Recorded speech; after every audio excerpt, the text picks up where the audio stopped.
আসসালামু আলাইকুম এভরিওয়ান, কেমন আছো সবাই? অনেকটাই ভালো আছে। ঠিক আছে, আমিও তোমাদের তোমার ভালোবাসা অনেকটাই ভালো আছি। ঠিক আছে, আমি আজকে বলতে চাইছিলাম আমরা পিছনে যে বেড়িটা তোমরা দেখতেছো না, এই বেড়িটা, এই বেড়িটার মধ্যে মনে করো তোমরা আর প্রতি বছরে মানে মাছ বিক্রি করে মনে করো প্রায় 13 থেকে 14 লক্ষ টাকা ইনকাম করে এই শুধু এই সামান্য বেড়িটার মধ্যে। মনে করো প্রতি বছরে মাছ বিক্রি করে 40 লক্ষ টাকার বেশি, মানে কোনো সময় 50+ যায়, কোনো সময় মনে করে 45 লাখ এরকমও যায়। এর মনে করো 45 লাখ টাকা মনে করো মাছ বিক্রি করে না, এটার মধ্যে প্রায় মনে করো তোমার 10 থেকে 12 লক্ষ টাকা ইনকামে করে শুধু এইটার মধ্যে। আর এবার যখন বন্ধ হয়েছে না, তখন মনে করো এইটার মধ্যে মানে আমার মনে করো কমর পর্যন্ত ফানি ছিল। তখন প্রায় মনে হয় আমি ওদের থেকে শুনলাম প্রায় মানে 30 থেকে 40 লক্ষ টাকার মাছ ছিল ওই সময় ছিল। তো মনে করো ব্যাট দেওয়া তোমার 25 না 26 লক্ষ টাকার নাকি মাছ তুলছিল, মানে তুইলা বিক্রি করছে 25 লক্ষ টাকা না 26 লক্ষ টাকার মাছ বিক্রি করতে পারছে। আর বাকিগুলা মানে বন্যায় পুরাই চলে গেছে গা, মানে তারা দৌড়ে গুলাইতে পারে না। আর তাদের মনে করে এই বেটা যার না মানে এই বেটা যার তার 12টা না 15টায় বেরিয়ে আছে, মনে করে চাইতে পারে মানে কয়টা খাবার দিবে সে, এটার থেকে আরো বড় বড় বেরিয়ে গেছে।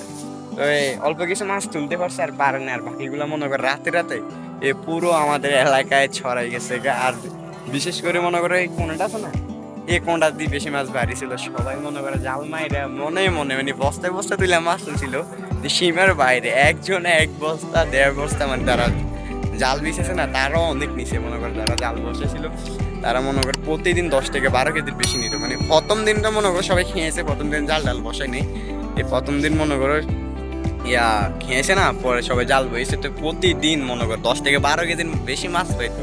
তাহলে বুঝতে পারো মানে কত মাছ ব্যয় হয়েছে। আর মানে যার বেড়ে মানে সে নাকি ওই দিন রাতে শুনছিল মিস্টেক করে ফেলছে, তার বাকিগুলো আরো যেগুলো বেরিয়েছিল ওইগুলোর থেকেও নাকি বলে মাছ গেছে গা। আরো একটা বেরিয়েছিল, ওটার মধ্যে বলে 1.5 কোটি টাকার মাছ ছিল, তার মধ্যে 70 লক্ষ টাকার মাছ তুলতে পারছে।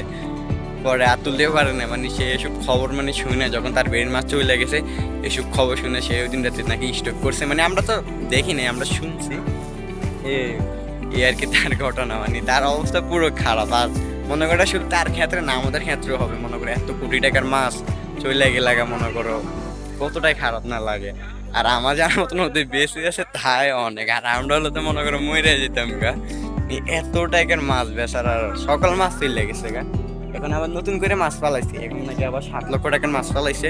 7 লক্ষ না 2 লক্ষ টাকার মাছ পালাইছে, মানে টোটালি খরচ মিলাই মানে মাছ পালাইছে না, সব মিলে খরচ মিলে এখন পর্যন্ত 7 লক্ষ টাকা পর্যন্ত খরচ হয়েছে।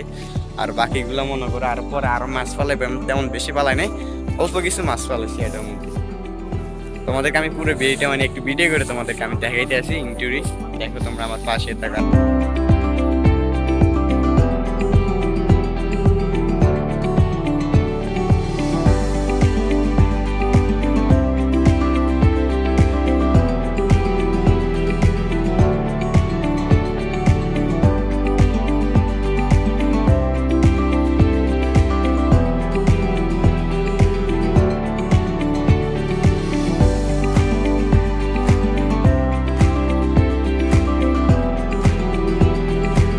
সূর্যটা অস্থির দেখা যাইতেছে, এই দেখো।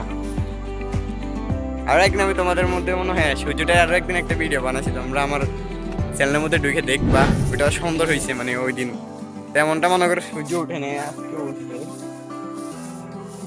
ওই দিন থেকে আজকের ভিউটা অনেকটা সুন্দর, ওই দিন থেকেও।